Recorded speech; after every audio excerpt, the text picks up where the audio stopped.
Tonight on Canton Confidential, conflicting memories. So it's fair to say that your memory is a little bit faulty. And poked holes in protocol. It was an oversight. An oversight?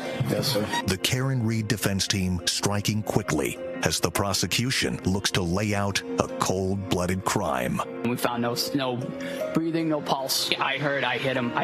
Now at 7, we are taking you into the courtroom to give you context and coverage like no other station. Canton Confidential, a Karen Reed murder trial, starts right now. Day 2 of testimony in the high-profile Karen Reed murder trial could prove consequential. Good evening. I'm Glenn Jones. I'm J.C. Monahan. Now, Reed, of course, accused of hitting her Boston police officer boyfriend John O'Keefe with her SUV and then leaving him to die in a blizzard. On the stand today were Canton first responders. The defense cross-examined Officer Stephen Seraph. He was the first officer on the scene the morning O'Keefe was found in the snow. We also heard from a second officer as well as a paramedic who gave first aid and a fire lieutenant. All right, to help break down today's key moments, let's send things out to NBC 10's Kirsten Glavin. She is live outside the courthouse in Denham. Kirsten. Well, it was during today's cross-examination that we really heard the defense highlight some of the discrepancies between what was documented and what first responders said they remembered. Karen Reed's attorneys coming out swinging, piercing holes through the state's story of what happened the moments after Boston police officer John O'Keefe was found dead. And see if you see that same person walking toward the house. Stop. Yes, I saw the shadow, yes. The first Canton police officer on scene, Stephen Seraph, shown this video of that snowy morning in 2022, then scrutinized. There was a person walking from the area where a body was found in the lawn of a house, walking into the house to make contact with other individuals, correct? It appeared that way, yes, sir. Does that seem appropriate to you? No. Seraph also changing his story from what was documented in his initial written report. Yes, it was an oversight. An oversight? Yes, sir. That a woman whom you made contact with, standing over the body of a fallen police officer, said to you, "This is my fault." Just missed that one. Yes? Yes, I missed it. Yeah, I didn't write it down. Other witnesses, including a Canton police patrolman. She was screaming, "Is that my boyfriend? Is he dead?" And 2 members of the fire department who described seeing Reed hysterical, trying to perform life-saving measures on O'Keefe's body. I hit him. This paramedic questioned about what exactly he heard. That story has changed to you posed a question and she answered your question, correct?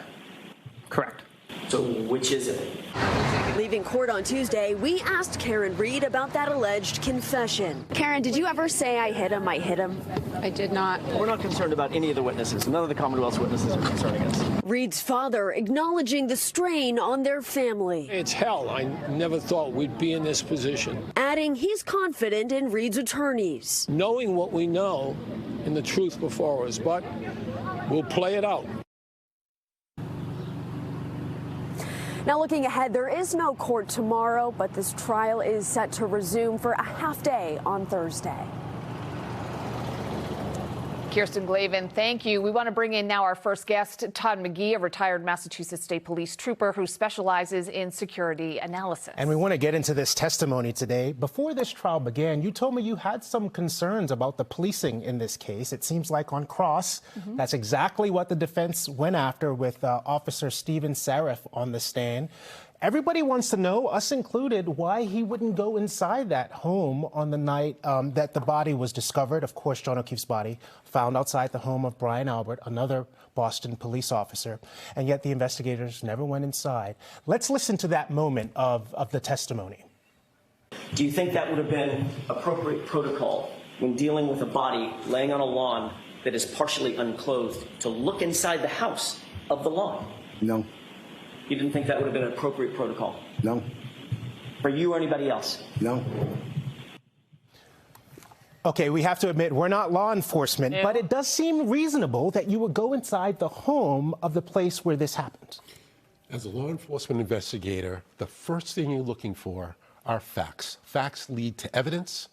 Evidence can be gleaned from eyewitness accounts, from the Ring doorbells, anything that can help you stitch this mystery back together again.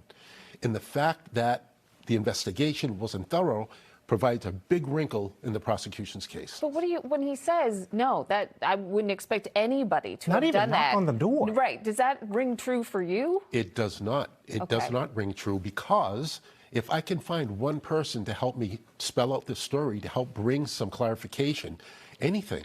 Was there another vehicle close by? Was there another eyewitness as a neighbor that I might be able to go and speak to? The first 24 to 48 hours is significant in any investigation to get the closest and key witnesses interviewed. Let's talk about some of the discrepancies that the defense was basically able to poke holes in some of that testimony. First of all, the incident report, they said the time of the arrival for those first officers, those were wrong.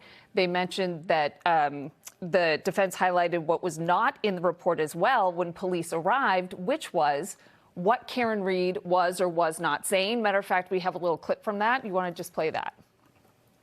So in April of 2022, for the first time, you attributed the phrase, "This is my fault. I can't believe this happened," to my client, correct? That's correct. But nowhere in your official report did you say that. That's correct. And nowhere in your interview with Trooper Proctor the next day did you say that. That's correct. You think that was a pretty important omission on your part? It was an oversight. An oversight. Yes, sir. That a woman whom you made contact with, standing over the body of a fallen police officer, said to you, "This is my fault."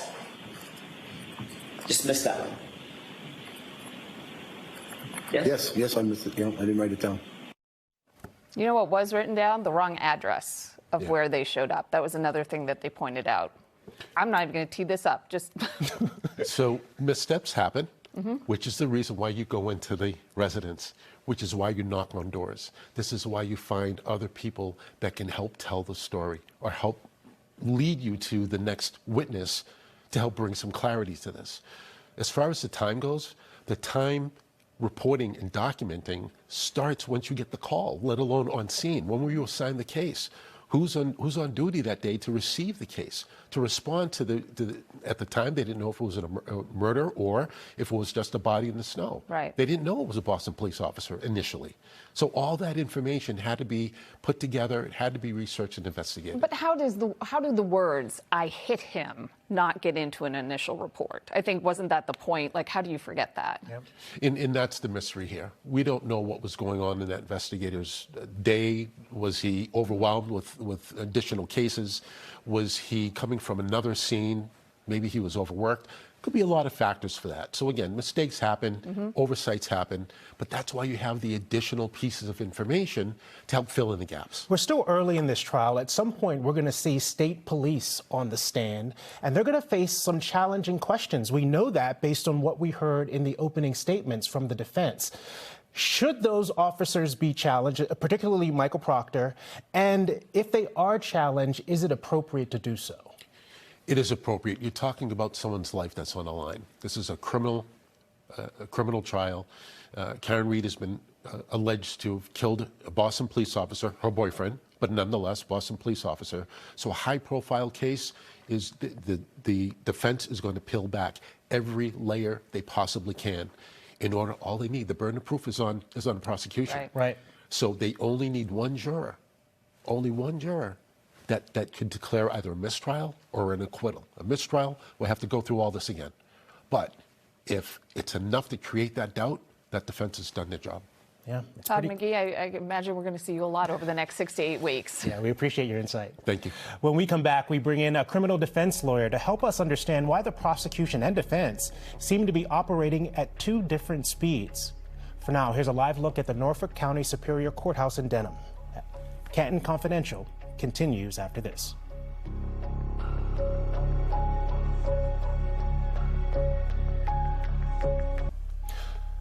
Welcome back to NBC 10's Canton Confidential. We're only 2 days into testimony, but already we're seeing very different strategies from the two teams in the courtroom. Well, the prosecution appears to be slowly laying out their case, putting in emphasis. Let's start with the weather when first responders showed up at the house. While the defense really, they seem to be going straight to the details of the case. Police logs, what exactly was said by Karen Reed to police that morning.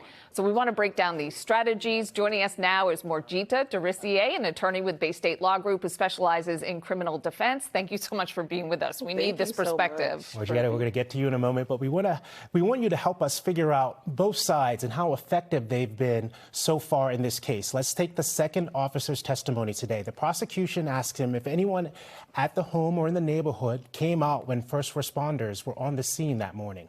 Let's listen.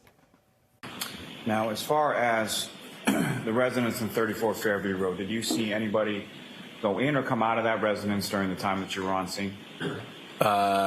No. And as far as any of the other residences on the entire rest of the street, did you see any of the neighbors or anybody else come outside at any point in time? I did not.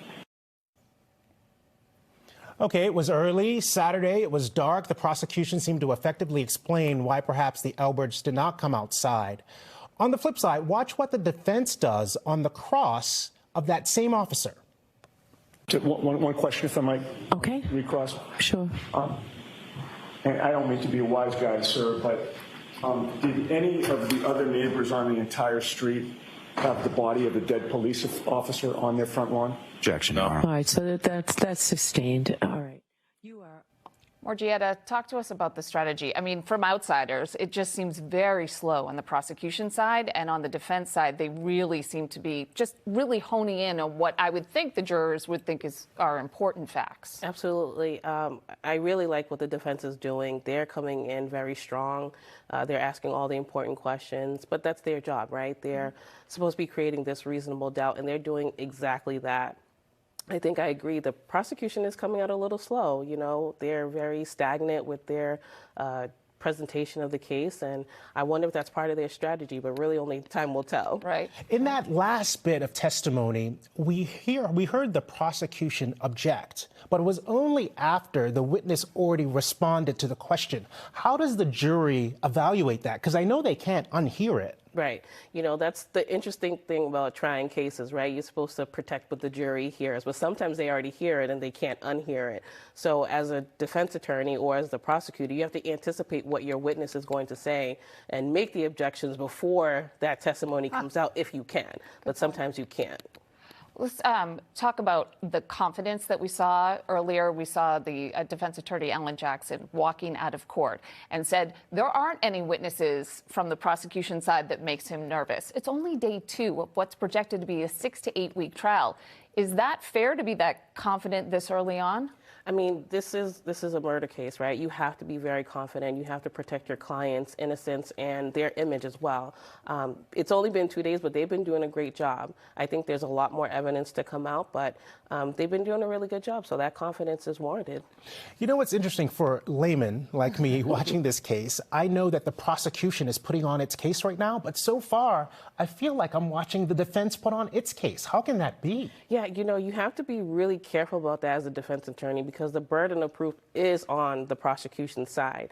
And at some point, you have to think about strategy and how much information do you poke at, how much information do you put on as a defense attorney. But when the prosecution is, you know, kind of given information that is easily poked at, you got to take those advantages. All right, it's really early, and I'm going to put you on the spot.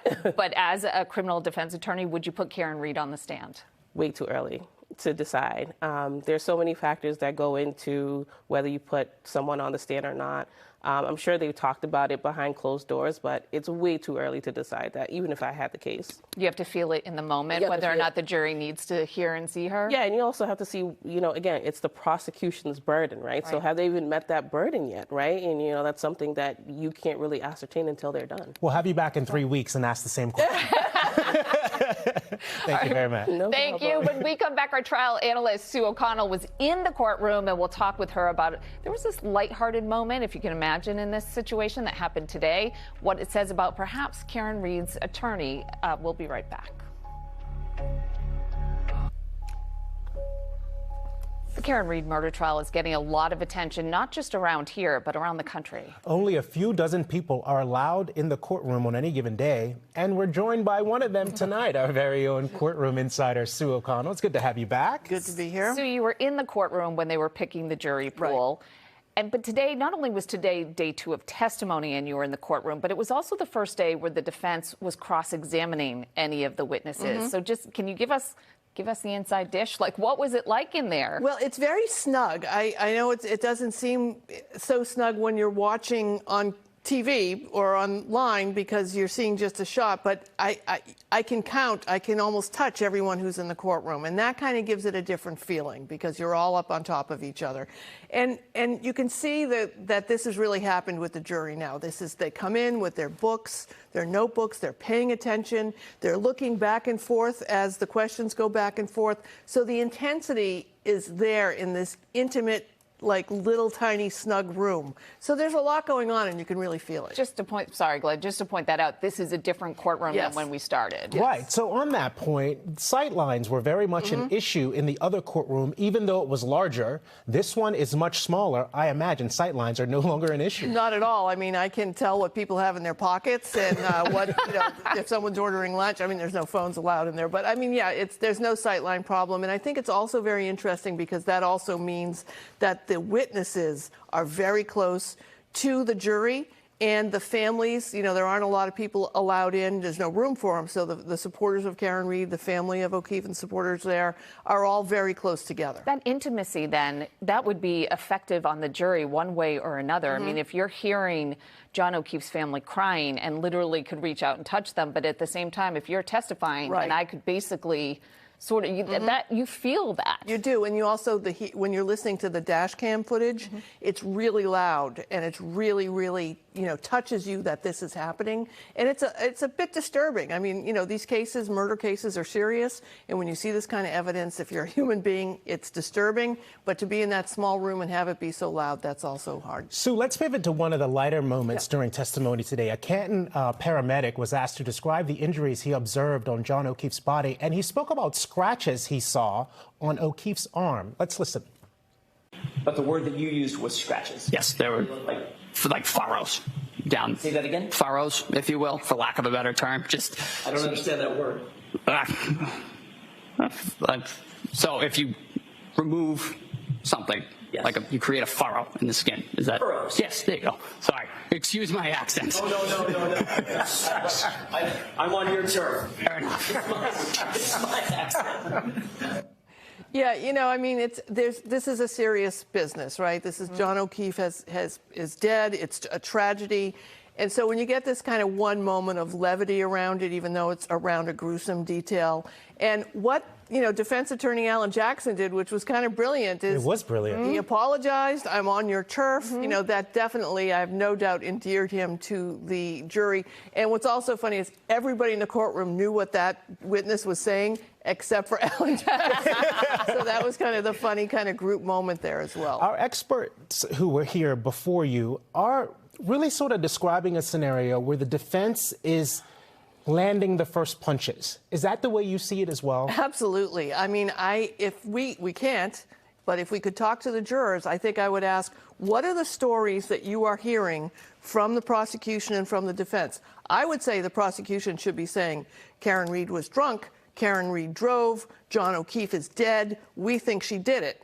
And the defense is saying, look at how messy this is, she is innocent, she is set up. But we're only hearing the defense part, even though the prosecution is calling the witnesses. And they are setting this very slow timeline of what happened and setting the scene. And I know that it's important for them, for the prosecution, to describe the snow and the ice and how cold it was, because it's important to the evidence of how long the body was there and all these other things. But I almost saw a juror roll her eyes when another witness was asked about the weather report, which we talked about last night here. Because it's established now. It's established. It was a blizzard. And it was cold. And, so I just don't know what this is accomplishing by rehashing evidence, facts that have already been established. You have to remember there are humans in the jury pool who are, we get tired or you can drone on too long and people just sort of tune out. Right. People stop listening, right? All right. Sue, thank you. You're welcome. An update from the Canton police audit and the contentious meeting we saw last night. That's when we come back. We have an update now on the audit for Canton Police. It was supposed to be the first of many steps to launch an independent audit into the police department, but it actually started with a lot of arguing back and forth. Very divisive. Remember, this meeting is the result of a town vote last November to audit Canton PD. This was the first of 3 meetings. The committee says it hopes to have an auditor in place by this summer. Just a reminder, no court in session tomorrow. That doesn't mean we won't be back here at 7. There is so much still to talk about, but that's all for tonight. I'm JC Monahan. I'm Glenn Jones. This has been Canton Confidential.